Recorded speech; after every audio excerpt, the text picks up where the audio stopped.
mistaken, a 92-pound weight difference. Almost a 100-pound weight difference. It's insane. Let's say he comes in at 200 pounds. It's still a 65-pound weight advantage, which is absolutely... Feints, the foot movement, the way he lands shots. He fights like a boxer. He doesn't fight like a guy who's trying to box in a celebrity. That's Paul, right Gervonta Davis is so crazy. 135 versus 2. Joe Rogan has once again shaken up the combat sports scene with his bold prediction before the Jake Paul versus Gervonta Tank Davis clash. The UFC commentator didn't hold back, saying Jake Paul's size and weight advantage could actually end Tank's career if they ever meet in the ring. Rogan pointed out that while Gervonta is one of the hardest punchers in boxing, he's simply too small to deal with Jake's power, reach, and physical strength. My opinion is, I just want to say, in case someone calls me into court, I'm a fucking idiot and I don't know nothing.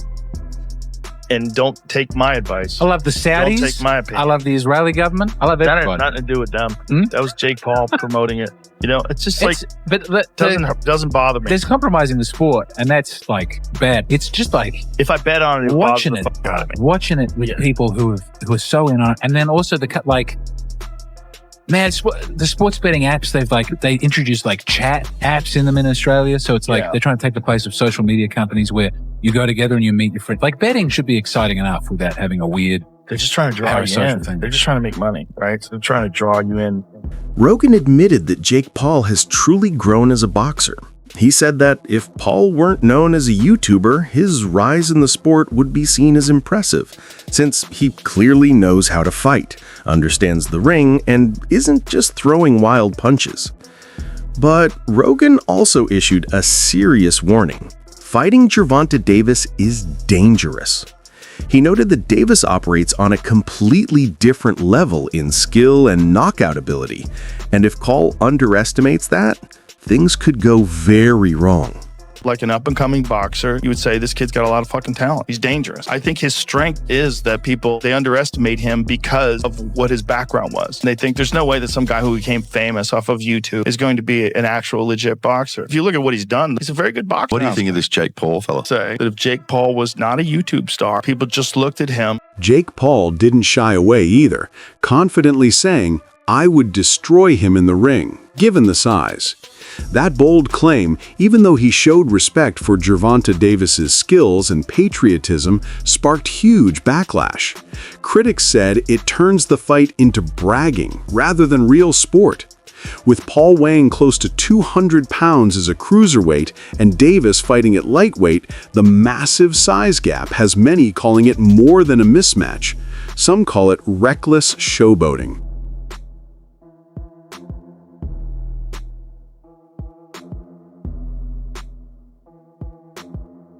I'd be down.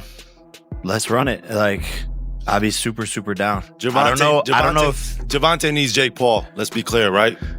Is there a height limit in boxing?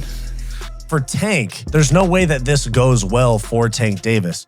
Because if he wins, they go, oh yeah, world champion. Of course you were supposed to beat that YouTuber. If he struggles but wins, they go, ooh, Tank is washed. He struggled against Jake Paul. He still won, but he had a hard time. And then, of course, if he loses to Jake Paul. And him and boxing lose their... Rogan's comments came just as new details about the fight were revealed. The bout, scheduled for November 14th, 2025 at the Kaseya Center in Miami, will be a 10-round exhibition streamed live on Netflix. The catch weight is reportedly 195 pounds, far above Davis's usual lightweight limit of around 135 pounds, and still heavier than Paul's recent cruiserweight bouts. Where it stands, Jake Paul wins this fight. I already bet Gervonta Davis in the DMs. We locked the bet. Guys, it's obvious Jake wins this fight. If you guys know anything about fighting, you know about weight classes. You know that Jake's been training for actual years. He's been locked in. Oh my days. Jake Paul versus Tank Davis. Is this real? This can't be real. Because he was talking about fighting Joshua, which is heavyweight. And now he's saying about fighting Tank. Nah, this can't be. It's Netflix as well. I need to go and do some checks. and see if like the main pages have posted this, but Jake Paul's posted it. It says Friday, November 14th. It's in Atlanta, State Farm Arena. This is random. Davis's head trainer, Calvin Ford, admitted the fight carries risks because of the size gap and other factors, but said, "We signed the contract. We're going to make it do what it do." Instead of focusing on size, Ford brought up glove weight. Oh, Jake Paul is fighting Gervonta Tank Davis. Chilaquiles, chilaquiles. Musty energy, musty energy, musty energy, musty energy. Oh, it's musty, and I say that respectfully.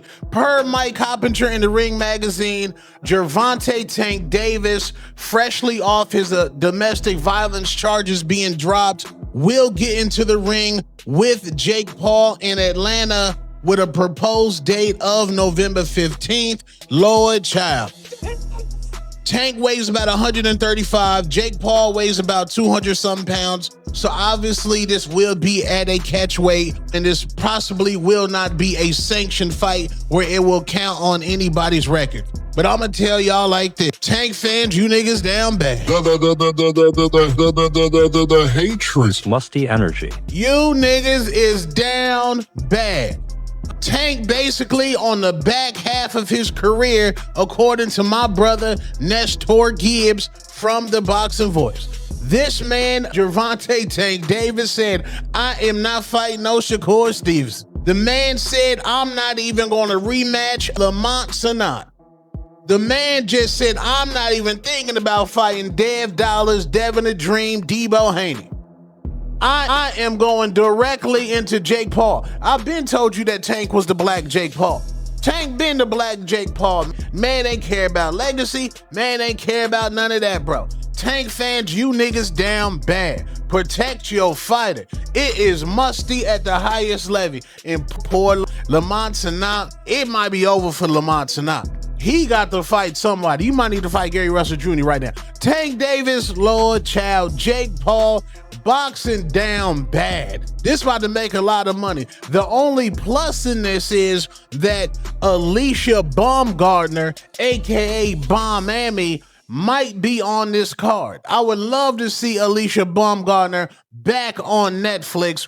That is a plus, and my man Lucas Body might get on there as well, and Avius Griffin. So it might be a movie as far as the undercard. Tank Davis, you down bad, bro. Boxing is absolutely disgusting and musty at the highest level. Get it together. Tank is a 30-plus-year-old prospect at the back end of his career. He on his Mayweather McGregor at the age of 30. Lord child. Ford shared that at first, the team was preparing for a rematch with Lamont Roach Jr., but when the opportunity to face Jake Paul appeared, they saw it as a blessing. The Roach rematch made sense purely as a boxing move, but the Paul fight offered more fame and money. Ford defended their choice, saying Gervonta has earned big opportunities like this. Sometimes a fighter has to walk through the biggest door available, even if it's not the most competitive one. However, the fight has hit major regulatory issues. The Georgia Athletic and Entertainment Commission refused to approve. My only concern is, the gloves. You understand what I'm saying? Because we don't fight in 12-ounce gloves. We don't use 12-ounce gloves. That's training gloves, you know what I'm saying? I'm like, that's 2 pounds away from Jake. He fights in 10s. Tank fighting 8s. So he losing 4 ounces. So my thing is, I said, they said, put Tank in 8s, put him in 10s. That makes the fight more interesting. You know what I'm saying? And we'll go from there because I understand. And I brought that question up to one of his handlers. They was, no, we don't want to do no mismatch. It's supposed to be expedition. What, now y'all want the wins and the loss. You know what I'm saying? All these prescriptions, but you want to be great. Being great is really pushing the envelope. You know what I'm saying? Tank don't really care, So when I brought this up, he said, dang, facts. You know what I'm saying? So again, he can weigh the 10s and we weigh the 8. Meanwhile, former world champion Amir Khan slammed the fight, calling it disgusting and warning that such mismatched exhibitions could cause real injuries and hurt boxing's reputation. He stressed that weight classes and proper regulation exist for a reason. Khan also said that by taking this fight, instead of facing another top-tier boxer, Davis is turning the sport into a joke. In his opinion, Davis might be chasing money and fame instead of legacy. While he admitted Davis is an elite talent, he said fighting with such a size difference raises serious concerns about safety and the sport's image. His message was clear. This isn't a fight a true champion should take. Of the Georgia Athletic and Entertainment Commission, the commission that is going to be voting whether or not to approve Tank Davis and Jake Paul. His name is Rick Thompson. He has some very choice words for Jake and Tank fight. He says it's the dumbest ish he's ever heard. It's a money grabber, and he's not okay with that. And he doesn't like the arrogance of Tank Davis and Jake Paul announcing their fight, marketing their fight, having press conferences and shit before the commission can vote whether or not they're going to approve the fight. He calls it arrogant. Their concerns, obviously, the weight discrepancy between the two. In the state of Georgia, two competitors cannot outweigh each other by more than 9 pounds. Tank and Jake Paul's teams have already submitted a rule waiver request to get that rule waived. And Rick Thompson also said in this article that he is expecting the committee to put it to a vote as to whether or not they're going to approve this fight on September the 18th when they're meeting again. Also, we got some insight that USA Today tried to reach out to other members of the committee, and all of them declined to comment on what's going on. But what I do know is that the Georgia Athletic and Entertainment Commission, it's a 5-person